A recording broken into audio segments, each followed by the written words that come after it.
몸으로 일을 하시는 분들인데 약간 범죄도시 느낌이 조금 있었어요. 그래서 두들겨 맞을 수도 있겠다 생각이 순식간에 조금 들었고,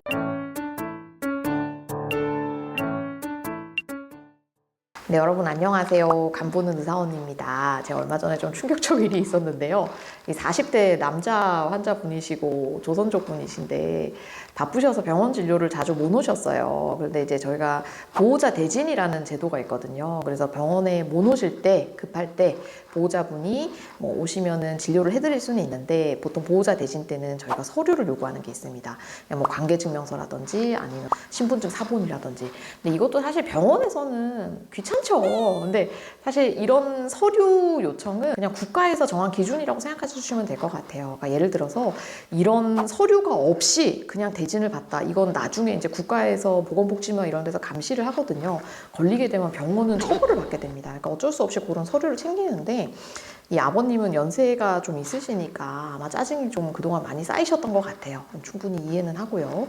근데 문제가 환자분이 안 오시는 것까지는 괜찮은데 혈액 검사가 안정되지가 않은 거예요. 뭐 언제는 간수치가 올랐다 어떻게 널뛰기를 하는데 이게 왜 오르락내리락 하는지를 알아야 되잖아요. 그래서 뭐 아버님 폰 통해서 뭐 전화 진료도 몇 번 해보고 왜 이렇게 간수치가 오를 만한 원인이 없는지 검사를 하는데 잘 대답을 안 해주세요. 그리고 2년간 이 환자분 얼굴을 거의 못 봤습니다, 제가. 그래서 이제 2년째는 제가 다음 진료는 꼭 환자분 오셨으면 좋겠다 그래가지고 결국 이분이 어렵게 그 연차를 내고 오셨는데 진료하는데 한참 시간이 걸렸죠. 2년 만에 얼굴을 봤는데 간수치가 오르락내리락 하니까 저는 이제 막 여쭙고 싶은 게 많잖아요. 그래서 뭐 술이라든지 아니면 뭐 다른 당뇨라든지 고혈압 이런 것도 여쭤보고, 뭐 지금 드시고 있는 건강보조식품은 뭐 있는지 여쭤보고, 뭐 그것들이 혹시 간수치에 영향 미칠 만한 건지 이제 막 찾아보고 이러고 있었어요. 그러니까 시간이 조금 걸렸죠, 진료를 보는데. 그 진료하는 근데 시간이 걸리다 보니까 밖에 대기 환자가 이제 늘어난 거예요. 한 18명, 20명 정도 밖에 대기 환자가. 진료를 보고 이제 진료가 너무 밀려가지고 일단은 알겠다. 그래서 이번에 약을 드리고, 원래 좀 빨리 외래 오시라고 얘기를 드렸는데 빨리 못 오시겠다고 고집을 피우셔요. 그래서 그래도 뭐 설득을 하고 어떻게 이러저러 다행히 진료가 잘 끝났는데, 아버님이 이제 그간 자기 보호자 대진 때문에 너무 힘들었다고 계속 컴플레인 하시는 거예요. 그래서 처음에는 조금 이제 들어드리다가 이게 저도 이제 마음이 급한 거예요. 그래서 물론 보호자분 얘기를 다 들어드리면 좋지만 밖에 저 기다리는 환자들도 있고 이러니까, 그래서 제가 아버님한테 죄송한데 오늘은 조금 제가 들어드리지 못할 것 같다. 그래서 그런 대진 관련은 사실 병원 측에서 도와드리고 싶어도 이게 국가에서 정한 기준이 있어서 어떻게 할 수가 없다. 죄송하다 이러고 얘기를 했더니 화를 갑자기 버럭 내시면서, 그 아버님도 조선족이었는데 앉아 이러더니 때리려고 하면서 저한테 오시는 거예요. 제가 지금 웃으면서 얘기를 하는데 당시에 너무 무서웠거든요. 두 분 다 약간 편한 일을 하시는 분들은 아니에요. 그러니까 그 제 환자분도 그렇고 그 아버님도 그렇고 현역에서 일을 하시는데 이제 몸으로 일을 하시는 분들인데 약간 범죄도시 느낌이 조금 있었어요. 그래서 내가 범죄도시에 나오는 사람처럼 두들겨 맞을 수도 있겠다 생각이 순식간에 조금 들었고, 근데 그 전에도 좀 위태위태했어요. 그 계속 아드님이랑 말 나누는 사이에 계속 이제 얘기를 하셔서 아버님이 이게 좀 걱정이 되는데 생각하면서 저희 응급 상황에 누르는 벨이 있어요. 보안팀을 부를 수 있는 벨이 있어서 벨을 사실 계속 누르고 있었는데 보안팀이 안 오는 거예요.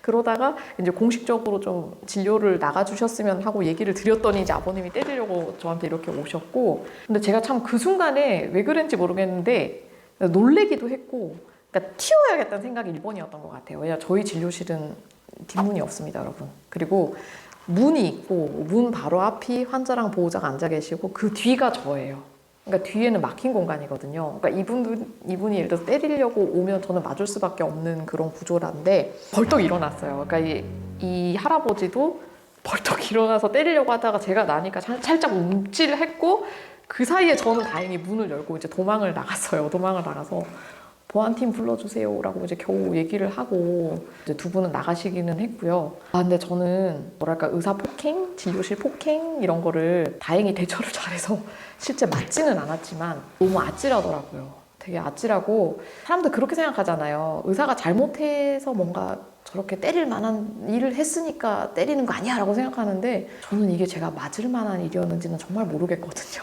충격이 조금 많이 컸던 것 같습니다. 사실 그래서 그걸 한번 보고 나니까 이게 맞을 뻔하고 나니까 손이 막 덜덜덜 떨리면서 이후에 남은 20명 환자 진료를 제가 어떻게 받는지 모르겠어요. 약간 좀 울었던 것 같기도 해요. 부끄러운 얘기긴 한데 너무 무서워서 좀 울었던 것 같고, 원래는 제가 참 진료 거부를 원래 의사가 할 수 없습니다.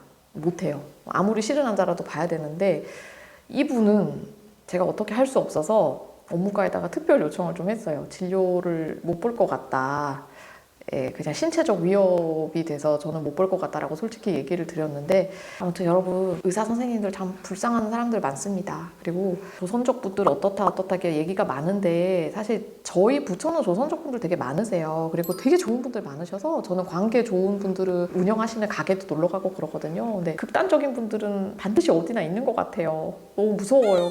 다시는 겪지 않았으면 좋을 일이 좀 생겼고 그런 생각이 들더라고요. 저는 대학 교수고, 사실 대학 교수나 아니면 대학병원에서는 환자분들이 그래도 좀 대접을 해주시는 편인데, 이런 데서도 이제 이런 일이 생기기 시작하는 거 보면은 정말 로컬 병원이라든지 1차 병원에서는 훨씬 더 날선 환경에 우리 의사 선생님들이 서 계실 수 있겠다라는 생각이 좀 들어서 마음이 아팠습니다. 그리고 어떻게 얘기하면 나쁜 사람 한 명이 선한 사람 100명한테 피해를 주는 것 같아요, 제 느낌은.